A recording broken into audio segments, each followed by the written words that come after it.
Hola, bienvenidos participantes del curso de Fundamentos de Bases de Datos. Iniciamos con la unidad número 3 y en esta unidad vamos a ver lo que es el modelo relacional.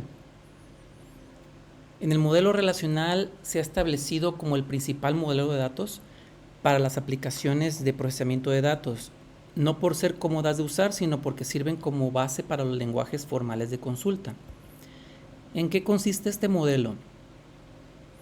Este modelo está basado en el concepto de relación. Una relación es un conjunto de n tuplas.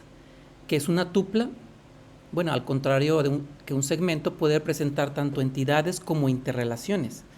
Esto es que cada una de estas que vemos aquí es una entidad, pero cuando hablamos de una tupla, podemos estar representando también un conjunto de valores que están relacionados entre varias entidades. Entonces, un registro de la tabla estudiante se relaciona con esta otra y en conjunto tenemos una interrelación. A eso se le llama tupla.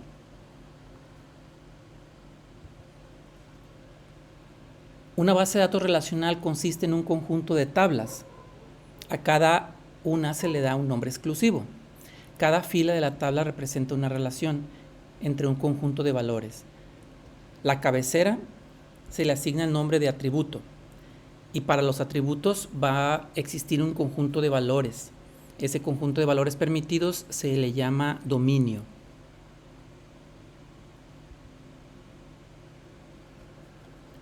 ¿Cuáles son las características de las bases de datos relacionales?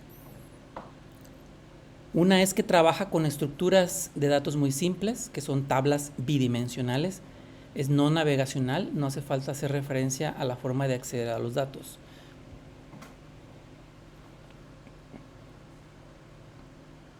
En este modelo, la base de datos es vista por el usuario como una relación de tablas, a diferencia de lo que era el modelo entidad de relación. Cada fila de la tabla es un registro o tupla y los atributos como columnas o campos. Si recuerdan, en el modelo entidad-relación, cada una de las entidades tenía un conjunto de atributos y lo teníamos representado a través de rectángulos y óvalos. Aquí lo que vamos a hacer es de que cada una de estas entidades se va a convertir en una tabla de ese tipo y cada columna es uno de los atributos de las entidades.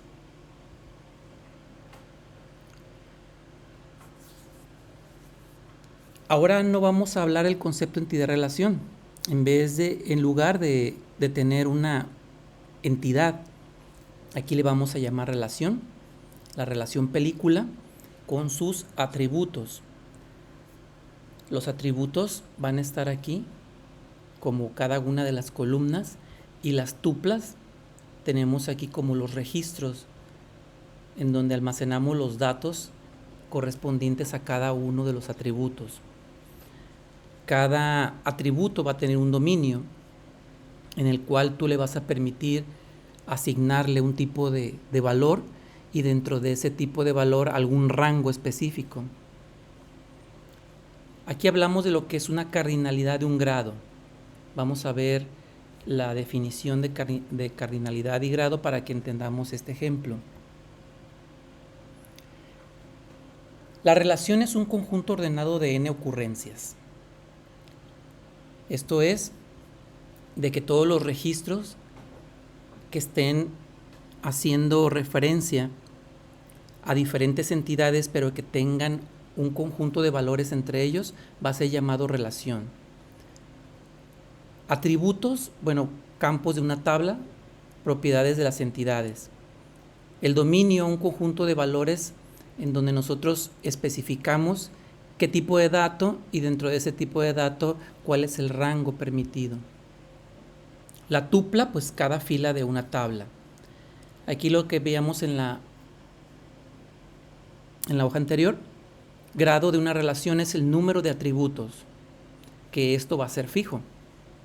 La cardinalidad es el número de filas o tuplas de una relación y esto va a ser variable.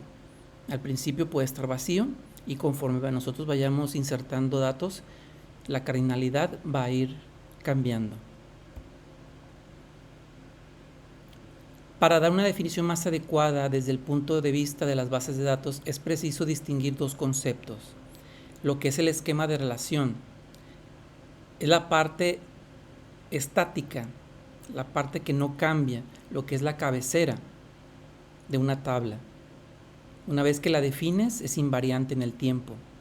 Y la extensión de la relación, bueno, pues el conjunto de tuplas que en un momento determinado puede ir aumentando o disminuyendo. Otro concepto principal, lo que es la clave primaria, es la parte que nos identifica a cada una tupla de una relación. Y además, no hay un subconjunto de ellos que cumplan esa propiedad. Y la foránea es un conjunto de atributos de una tabla que son clave primaria en otra tabla.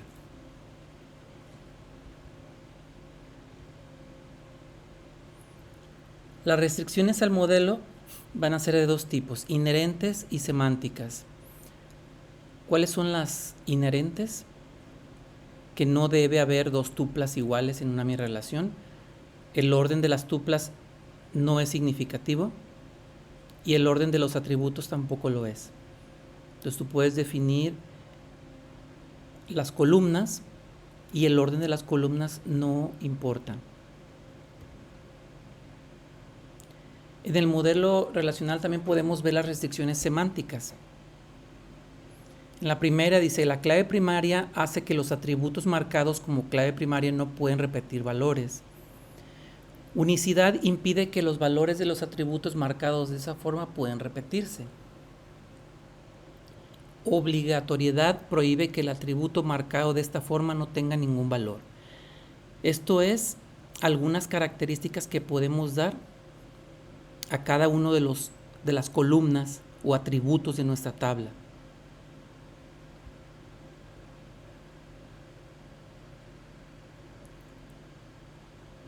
Otra restricción semántica. La integridad referencial prohíbe colocar valores en una clave externa que no estén reflejados en la tabla donde ese atributo es clave primaria. Esto es que si nosotros hacemos referencia a una clave primaria en una tabla y ese registro está haciendo referencia a otra tabla, no se permite que la clave externa sea colocada primero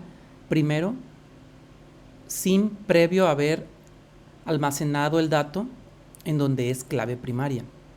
Poco a poco vamos a ir entendiendo estos conceptos conforme vayamos haciendo nuestros ejercicios. Otra restricción semántica es la regla de validación. Es una condición que debe cumplir un dato concreto para que sea actualizado. Bien, entonces les voy a dejar que analicen estos puntos en lo que es reglas de COD. Se los dejo en su carpeta de archivos. Hay que analizar estas 12 reglas para poder pasar a los ejemplos. Dice, se debe diferenciar entre el esquema de la base de datos, lo que es el diseño lógico, y el ejemplar de la base de datos. Se toma el convenio de utilizar nombres en minúsculas para las relaciones y nombres que comiencen con letras mayúsculas para los esquemas. Aquí tenemos un ejemplo de lo que es una entidad-relación para traducirlo a lo que es el modelo relacional.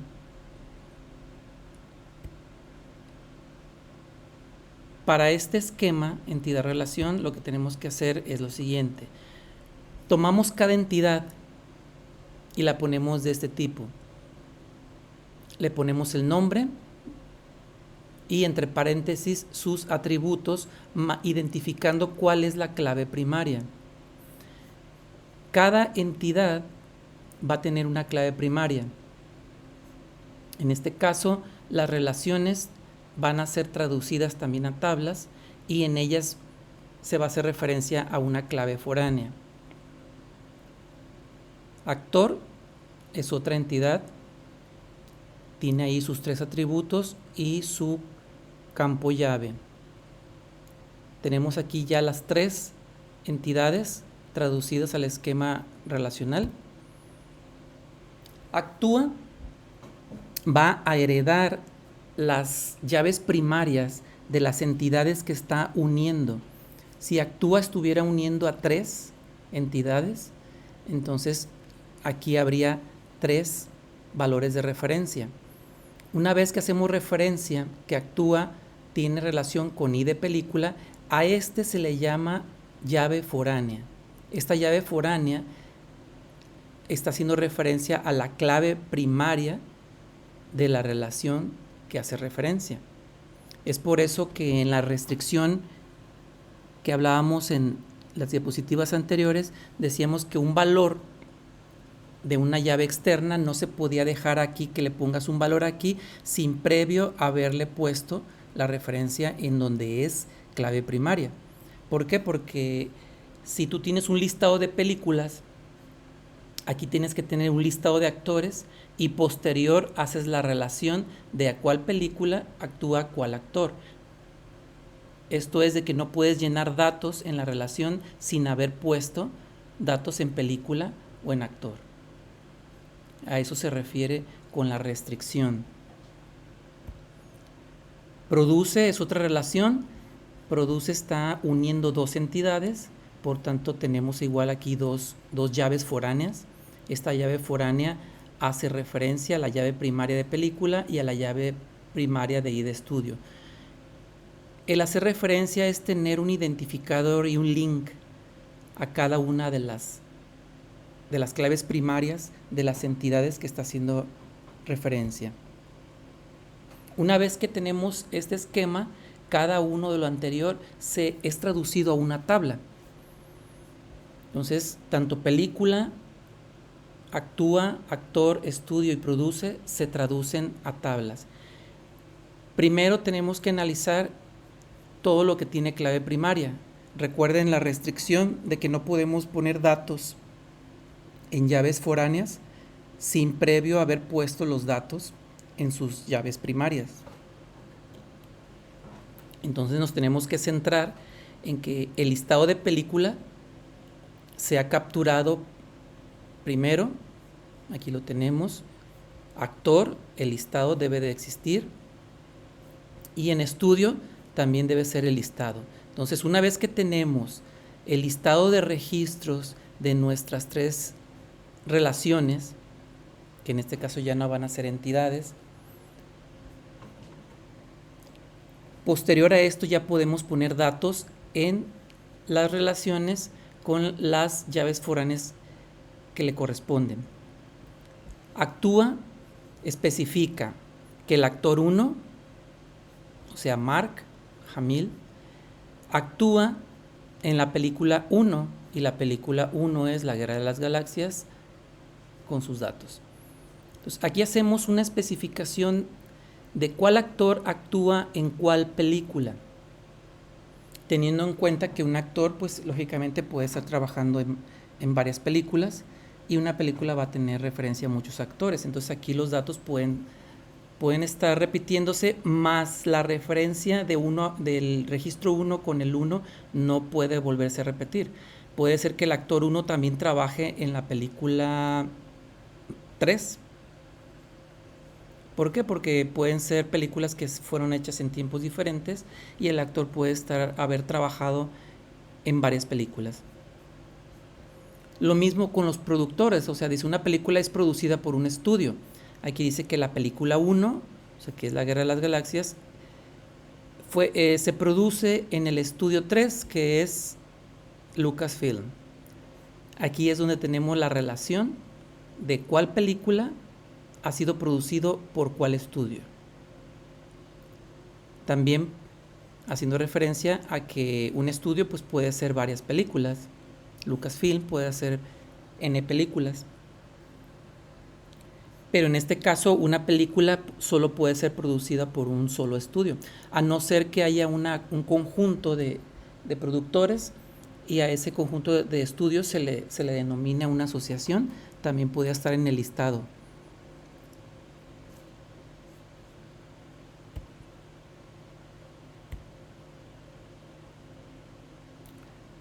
Bien, para el concepto de la entidad de relación extendido, si se acuerdan, podíamos hacer que cuando ciertas entidades tenían características que no eran compatibles para todos los registros, hacíamos una clasificación en donde teníamos una superentidad con subentidades. ¿Recuerdan esa clase? En donde vimos que todas pertenecen a la superclase vehículo, pero tenemos aquí las características que lo diferencian. Entonces, un autobús tiene tanto las características de la superclase como las relaciones que tiene, más aparte su atributo en particular, que es pasajeros. Entonces, autobús tiene el ID de vehículo, la matrícula y pasajeros. Camión tiene ID de vehículo, matrícula, ejes. Y coche solo tendría ID y matrícula. Los tres tienen una relación con un propietario. ¿Cómo sería traducido esto a lo que es el modelo relacional? Bueno, cada una de las entidades y relaciones van a ser traducidas a tablas, excepto que este esquema que tenemos aquí no se ignoraría. ¿Por qué? Porque nada más haríamos una liga de esta superclase a la subclase. Esto existe para efectos nada más de comprender cómo hacer un diagrama de flujo en donde especificamos qué tipo de discriminante se está utilizando. Si también recuerdan la clase donde vimos que era un discriminante. Entonces, esto, ¿cómo quedaría? Quedaría de la siguiente manera. Primero, ya sabemos, ¿verdad? Cada una de las entidades, vehículo, propietario, serían trasladados de esta manera el nombre con sus atributos, entre paréntesis, y marcando su clave primaria.